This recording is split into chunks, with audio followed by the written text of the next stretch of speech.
Episode की शुरुआत होती है और हम जियाओ और गुआई को साथ में ऑकवर्डली बैठकर पानी पीता हुआ देखते हैं, जहाँ जियाओ जाने की बात कहती है, लेकिन उससे पहले वो उन कप्स को धो देती है जिसमें दोनों ने पानी पिया था।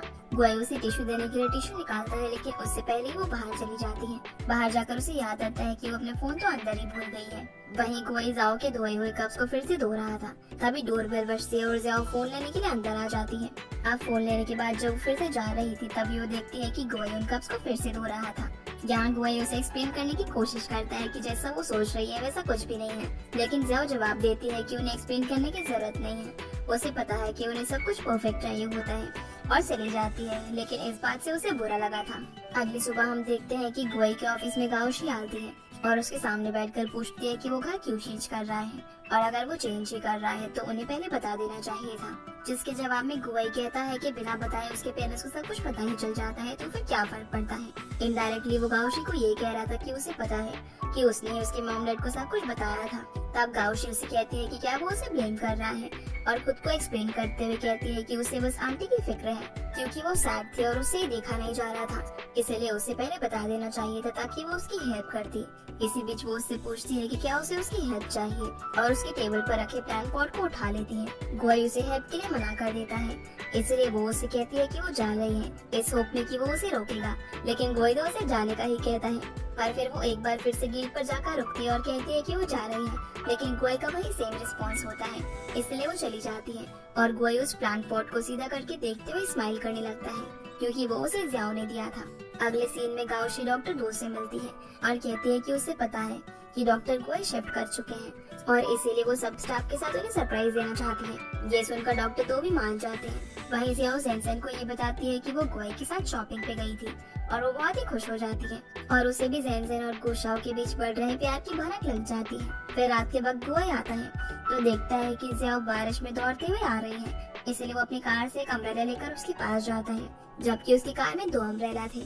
फिर घर जाकर दरवाजे पर वो जियाओ को अच्छे से अपने बालों को ड्राई करने के लिए कहता है, ताकि वो बीमार न पड़े। अब वो दोनों अपने घर में होते हैं, जहाँ पर गुआई सोचता है कि उसे जियाओ को कोल्ड की दवा दे देनी चाहिए, लेकिन तभी डोरबेल बजती है और उसके सभी कलीग्स वहाँ पर आ जाते हैं, जहाँ गाओशी जियाओ के स्लीपर्स को नोटिस कर लेती है, और सभी स्टाफ कहते हैं कि घर की डेकोरेशन जरूर किसी लड़की ने की है, और गुआई भी उन सबको कुछ भी छूने से मना करता है। फिर गाओशी सबसे पानी पीने के लिए पूछती है और जाकर विंडो पर खड़ी हो जाती है, जहाँ पर जियाओ उसे देख लेती है। फिर गाओशी कर्टेन्स लगा देती है, ये दिखाने के लिए कि वो डॉक्टर गुआई के साथ घर में अकेली है। अब जियाओ ये सब सेंसन को बताती है और देखने लगती है, लेकिन बाद में उससे पता चल जाता है कि और भी स्टाफ वहाँ पर आया हुआ है। सबके जाने के बाद गाओशी फिर से बहाना बनाकर रुक जाती है और अलग अलग बहाने से गुआई के क्लोज आने की कोशिश करने लगती है, पर गुआई उससे बार बार अलग हो रहा था।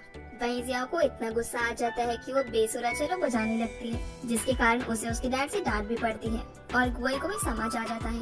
फिर वो दीवार के सहारे सुनने की कोशिश करती है, लेकिन दीवार में अपना सर ही दे मारती है, और इसकी भी आवाज गुआई को आ जाती है, और वो हंसते हुए उसे टेक्स्ट करता है कि उसे ज्यादा चोट लग गई है। ये देखकर जियाओ को और ज्यादा गुस्सा आ जाता है और वो पागलों की तरह हरकतें करने लगती है। अब फाइनली वो जाने का सोचती है कि उसी वक्त गाओशी और गुआई बाहर आ जाते हैं, और वो भागकर अंदर चली जाती है। गाओशी कहती है कि क्या गुआई उसे घर छोड़ देगा क्योंकि बाहर बारिश हो रही है। तभी जियाओ भी कचरा लेकर बाहर आती है और गाओशी से कहती है कि उसे पता नहीं था कि वो जा रही है, और वो भी कचरा फेंकने नीचे जा रही है तो वो उसे छोड़ देगी, जिस पर गाओशी कहती है कि उसे गुआई छोड़ देगा, लेकिन गुआई कहता है कि उसे कुछ काम है और उसने ड्रिंक भी की है, इसलिए वो ड्राइव नहीं करेगा और जियाओ ही उसे छोड़ देगी। अब गाओशी एम्बैरेस होकर कहती है कि वो खुद ही चली जाएगी। उसके जाने के बाद गुआई जियाओ को टाइम स्पेंड करने के लिए अपने घर बुलाता है, लेकिन वो उससे गुस्सा थी और उस कचरे का थैला उसे पकड़ाकर चली जाती है। फिर दोनों अपने घर में सो जाते हैं। अगली सुबह जियाओ की नींद उसकी मॉम की आवाज से खुलती है, जो उसे कुछ सामान बाहर से लेकर आने के लिए भेजती है, जहाँ उसे गाओशी और उसका बेबी दिखता है, और गुआई उसे कहता है कि उसे और गाओशी को साथ में कई साल हो चुके हैं,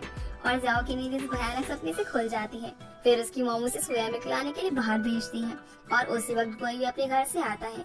तब दोनों साथ में उस ब्रेकफास्ट शॉप पर जाते हैं, जहाँ जियाओ को हाथों से खाता देखकर गुआई भी हाथों से खाने लगता है, और दोनों वहाँ पर खूब हंसते हैं। असल में जियाओ गुआई को चेंज कर रही थी और इसका एहसास उसे भी हो जाता है। अब वो अपनी लाइफ को डॉक्टर की तरह नहीं बल्कि एक नॉर्मल इंसान की तरह जीने की कोशिश कर रहा था। हॉस्पिटल में गुआई गाओशी से क्लियर करता है कि उन्हें पर्सनल और प्रोफेशनल लाइफ को अलग ही रखना चाहिए, इसीलिए जो भी उनको हॉस्पिटल का काम होगा वो हॉस्पिटल में ही करेंगे। इसके लिए उसे उनके घर आने की जरूरत बिल्कुल नहीं है।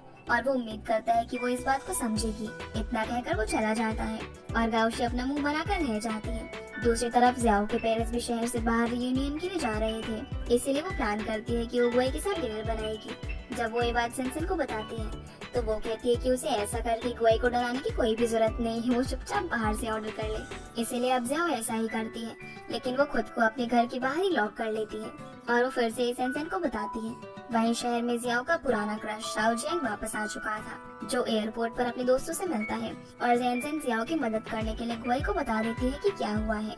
अब गुआई जल्दी जल्दी अपना काम खत्म करके घर पहुंचता है, जहां वो देखता है कि जियाओ किसी छोटे बच्चे की तरह कोने में बैठकर ऑर्डर किया हुआ खाना खा रही थी। गुआई की आवाज सुनकर हड़बड़ी में उसे चोट लग जाती है। गुआई ये कहकर अंदर चला जाता है कि वो दरवाजा ओपन ही छोड़ देगा। अब जियाओ सेंसेन को कॉल करके पूछती है कि उसने क्या किया, जिस पर सेंसेन कहती है कि उसने उसकी मदद की है, ऐसा मौका बार बार नहीं मिलता, और वो उसके लिए खाना भी ऑर्डर कर चुकी है, जो उसी वक्त उसके पास पहुंच जाता है। और जियाओ के पास कोई ऑप्शन नहीं होने के कारण वो अपने आप को ठीक ठाक करते हुए गुआई के घर में चली जाती है। वो अंदर जाकर गुआई को आवाज देती है, लेकिन उसे कोई भी रिप्लाई नहीं मिलता। तभी गुआई पीछे से उसे आवाज देता है। उसके हाथों में कुछ कपड़े थे और वो जियाओ को पहले शावर लेने के लिए कहता है। जियाओ मना करती है, लेकिन उसे याद आता है कि वो एक डॉक्टर है जिसे साफ सफाई कुछ ज्यादा ही पसंद है, इसलिए इससे पहले गुआई कुछ कहता वो कहती है कि ठीक है, वो शावर ले लेगी और उनके घर में जर्म्स नहीं आएंगे। उसकी इस बात पर गुआई स्माइल करने लगता है और जियाओ अंदर बाथरूम में अलग अलग चीजें इमेजिन करने लगती है। कपड़ों के बीच में गुआई ने मॉइस्चराइजर और माउथ फ्रेशनर कैंडी के साथ साथ एक नोट भी रखा हुआ था, जिसमें लिखा था कि वो बिना मेकअप के अच्छी लगती है। और जियाओ इमेजिन करने लगती है जब वो बाहर जाएगी शावर लेकर तो गुआई उसके साथ रोमांटिक डिनर करेगा और उसे किस करेगा।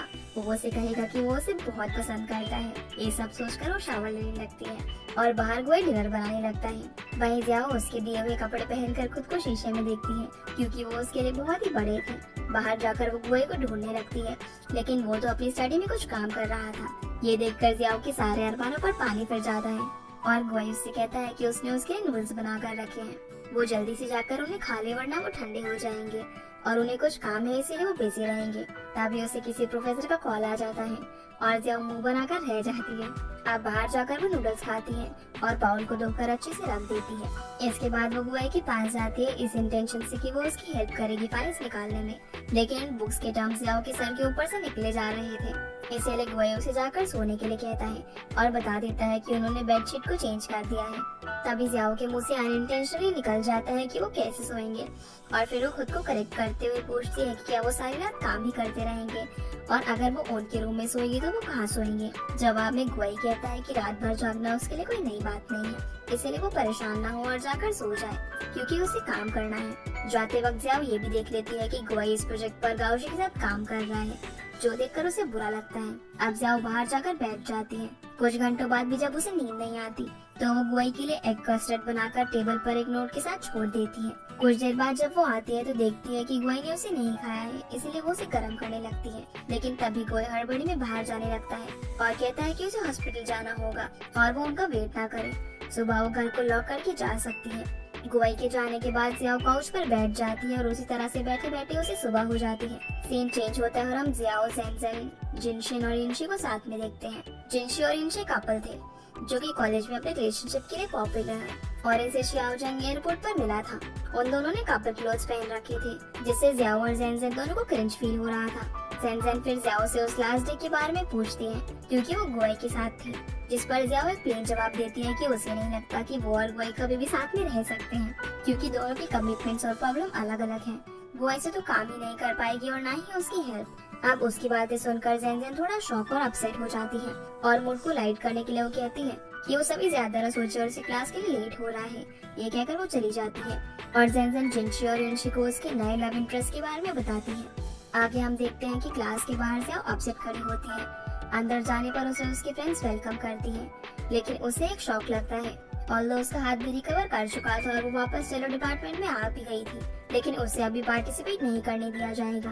तभी शियाओजियांग टीचर के साथ अंदर आता है और वो उसे देखकर कुछ पुरानी यादें याद करने लगती है। इसके बाद वो बाहर चली जाती है और शियाओजियांग उसे ढूंढने की कोशिश करता है।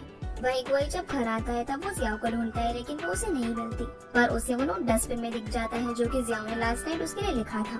दूसरी तरफ शियाओजियांग जियाओ के पास पहुंच जाता है, क्योंकि वो अकेले बैठी थी और उसे बताती है कि क्या क्या हुआ। फिर वो उसका मूड ठीक करने के लिए उसे अपने साथ कहीं पर ले जाता है और हम देखते हैं कि वो दोनों एक कैफे में पहुंचते हैं जहां पर शाओजंग उसके लिए वायलिन प्ले करता है क्योंकि उसे कुछ दोस्त ऑलरेडी वहां पर प्ले कर रहे थे। इसके बाद वो जियाओ को भी चेलो बजाने के लिए इनवाइट करता है और उसके चेलो बजाने की वजह से वहाँ पर भीड़ लग जाती है उनकी परफॉर्मेंस देखने के लिए। वहीं गुआई ने भी उस नोट को पढ़ लिया था और उसने जियाओ और शाओजंग की कैफे वाला वीडियो भी देख लिया था। कैफे में जब जियाओ की परफॉर्मेंस कंप्लीट हो जाती है तो सब लोग जियाओ की काफी तारीफ करते हैं जिससे उसे अच्छा लगता है। इसके बाद वो उन सभी के साथ लंच करती है जहाँ पर कुछ ऐसी बातें भी होती है जिससे हम लोग समझ पाते हैं कि शाओजंग भी शायद जियाओ को पसंद करता है। सीन अब डॉक्टर गुआई पर शिफ्ट होता है जो जियाओ का इंतजार कर रहे थे और हर बार दरवाजा खोलने पर उन्हें लगता है कि वहाँ पर जियाओ है। अब फाइनली वो आ ही जाती है और उसके साथ शाओजंग भी होता है जिसे जियाओ के साथ देखकर गुआई कुछ नजर नहीं आ रहा था।